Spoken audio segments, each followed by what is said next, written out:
আপনারা দেখছেন 24 ঘন্টা ইন্ডিয়া টিভি, সর্বদা সবার পাশে।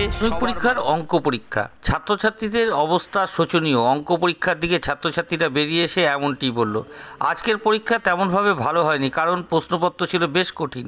ঘুরিয়ে ফিরিয়ে প্রশ্নপত্র ছিল, ফলে পরীক্ষা দিতে এসে আমাদের মাথার ঘাম পড়ছিল। তেমনি নম্বর বেশি আসবে না এই পরীক্ষাতে জানালেন ছাত্রছাত্রীরা। আর তাদের আজকে পরীক্ষা দিতে এসে জড়সড় হয়েছিল ছাত্রছাত্রীরা, কারণ অঙ্ক সাবজেক্ট সবথেকে বেশিরভাগ ছাত্রছাত্রীদের কাছে একটি কঠিন সাবজেক্ট। তবুও তারা ভেবেছিল হয়তো অঙ্ক পরীক্ষাটি তাদের ভালো হবে। প্রশ্নপত্র এমনই কঠিন এসেছে, ফলে ছাত্রছাত্রীদের পরীক্ষা দিতে নাকাল তো হয়েছে, এমনটি তারা জানালেন ছাত্রছাত্রীরা। 24 ঘন্টা ইন্ডিয়া টিভির প্রতিনিধির বিশেষ প্রতিবেদন।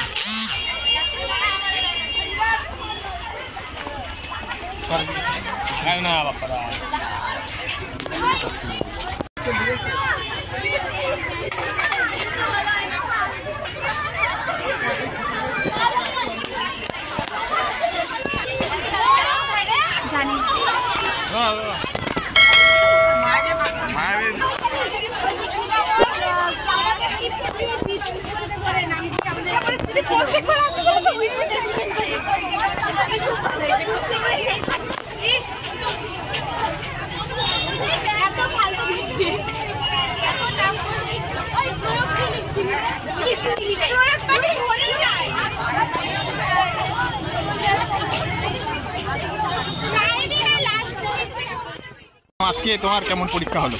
আজকে পরীক্ষা ভালোই হয়েছে, কোশ্চেন পেপার ভালো ছিল। এখন এক্সামিনারের হাতে নির্ভর করছে। না, কোশ্চেনের মধ্যে অনেক টাফ বা অনেক সহজ? না, কোশ্চেন টাফ ছিল না, কিন্তু জায়গাটা একটু ঘুরিয়েছিল, মানে যেটা কমন ছিল সেটা আসেনি। আর কিন্তু ভালো, কোশ্চেন ভালো ছিল। কমন যেটা থাকে একটা সাধারণত, সেটাকে নাকি ঘুরিয়ে ছিল না? অন্য টাইপ। হ্যাঁ বলো, কেমন হয়েছে তোমার পরীক্ষা? এক্সাম ভালোই হয়েছে মোটামুটি। যতটা ভাবছিলাম, আশা করছিলাম তার থেকে ঠিকঠাক মোটামুটি। মানে খুব ভালো না খুব বাজে। পরীক্ষা ভালো হয়েছে, এখন দেখা যাক বাকিটা এক্সামিনারের হাতে। কত আশা রয়েছে তোমার? অ্যাট লিস্ট 70 বা 80। আজ এ পর্যন্ত। সঙ্গে রাখুন 24 ঘন্টা ইন্ডিয়া টিভি। দেখতে থাকুন সব জেলার সব খবর সবার আগে 24 ঘন্টা ইন্ডিয়া টিভির পর্দায়। নমস্কার।